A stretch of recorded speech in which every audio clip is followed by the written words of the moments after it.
Want to reduce your stress? Reduce your drama. Drama is stressful. Drama is very stressful.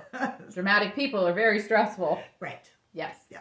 So in that vein, we do have for you a PDF down below for some breathing techniques to really help you instantly feel better. So get that PDF and start putting those into effect for yourself today.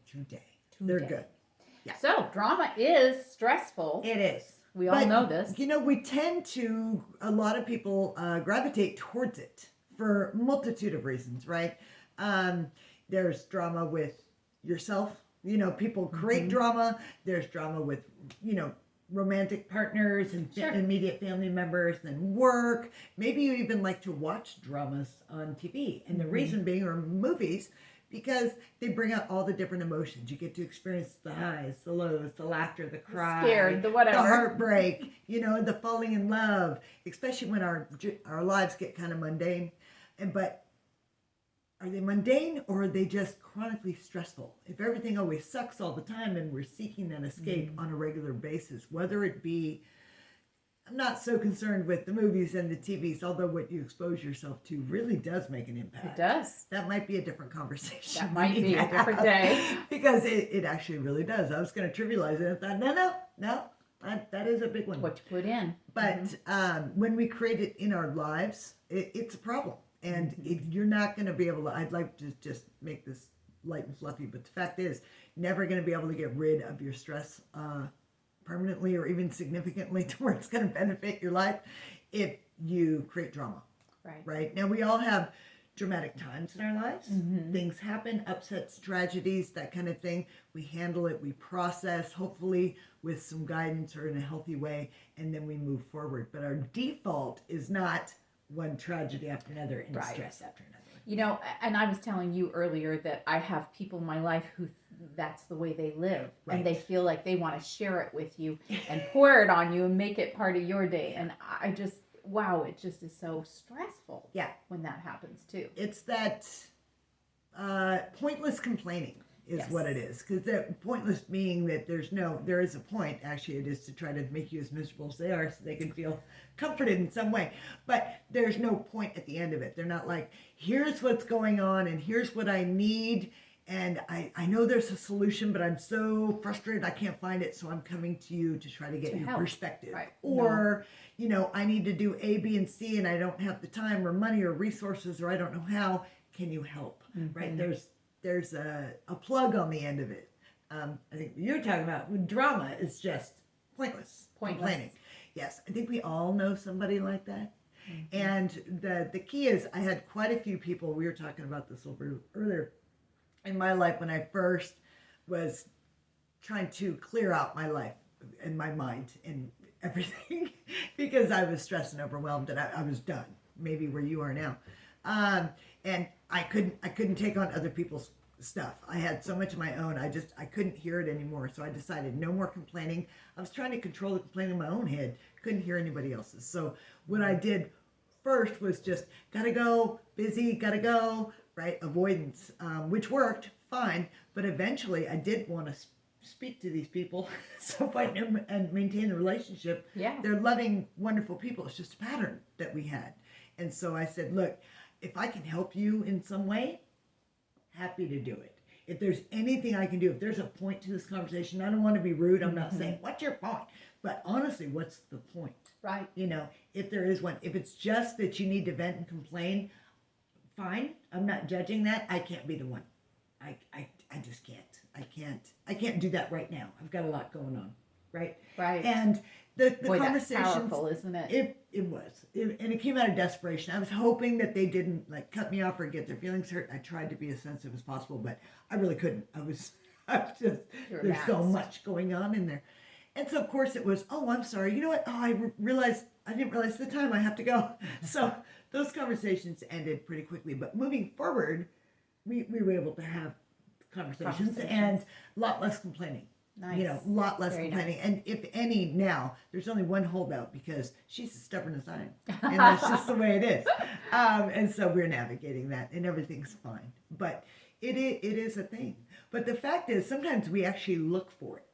You're not looking for it. It's being brought to you and you're just polite. And you really care about people. I do care about people, Yeah. but And if it was serving them, you'd probably be I down would, for it. right, But it's exactly. really not serving them either. there's nothing positive coming out of that. Right. There's no win for anybody in that scenario. But sometimes you ever notice people actually go and look for it. Yeah. And we jump into it because if we can distract ourselves with someone else's drama, like I'm going to call my girlfriend, you tell me yours, I'll tell you mine. Right. Right? It's like a little agreement. I'm going to bitch at you for 2 hours, you bitch at me for 2 hours, and neither of us get anywhere. But there's this weird feeling of camaraderie almost. Right? Commiserating. Like, Yes. Misery like, loves company. Finally somebody understands me. She gets it. She listened to all my stuff, but nothing got resolved. Right. And so you kind of builds up. You get to, what was it? I had a coworker once who used to say verbally vomit. You just verbally vomit everywhere, right? And then you get that relief. So there's no real motivation to change. That can become, in itself, can be kind of addictive. It builds up. I got to call my friend, or I have to talk to you, or whatever. Right. And then I need a better story to tell next time, right? So it's almost the ante gets put up. Anyway, it can go in so many different ways, but if you truly, now we're not talking about having an issue and just not mentioning it, make it all sweet so you don't stress yourself or somebody else out. Right. I mean, I think it's important that we say, like, if you have a significant issue and something that needs to be navigated. Now, I've come to her a lot with, sometimes when you're right in the middle of it, you can't see the obvious. Yes, but you and I have gotten to the point. I do the same with you. I am looking for an answer Of course, from you. Let's that's what I mean. talk about this and work it through. Yes. Like, here's what's happening, and I'm just, and you go, what about this? You're like, you know what? So obvious, so clear. You're right. Brilliant.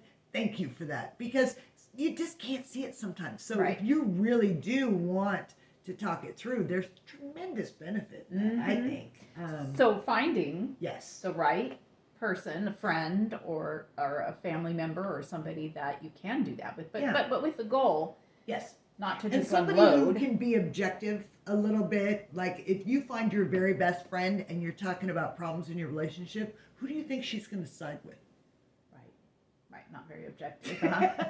Not very objective. She's probably not going to say you were probably being a little cow there, Or maybe she would. Maybe she you would. have the A best really good friend will say, ever. Boom. Yeah. But find somebody that you know can be objective and who their full intent is to help and support and maybe point out some things that you just can't see because you're in the muck and mire of it. Maybe a counselor or, like you said, a friend or a mentor. A counselor if it's really to that point and degree that you need that help and that guidance too. I think that's helpful, even just to untangle some things. If you've been loaded in drama for a long time and you're over it, it's hard to untangle all of that sometimes. Because it becomes your entertainment, your pastime, your relief. Again, you kind of get that weird build up relief, and that can become addictive in its own little way. So counselors, I think, are good for everybody at some point. I do too. I know I've had my fair share. I have to. Yeah, see? See? See? So, anyway, consider, if you're looking to get rid of your stress, and I highly recommend you do, because life's just better on the other side of it. I'll be honest with you. I mean, tremendously better on the other side of that. And life's short, so do it. Yes. Ooh, that's a good point. So I think it's a lot. If you find that you are kind of a dramatic person, if that's kind of been your badge of honor, or if people have told you that you like it, you might want to consider taking another look at it and maybe finding another way. Perfect. And don't forget those breathing techniques that we put up there for you. Yeah. It'll help you go through that process too. It's true. And you do that all the time. I do that too. I do at least a couple a day. Yeah.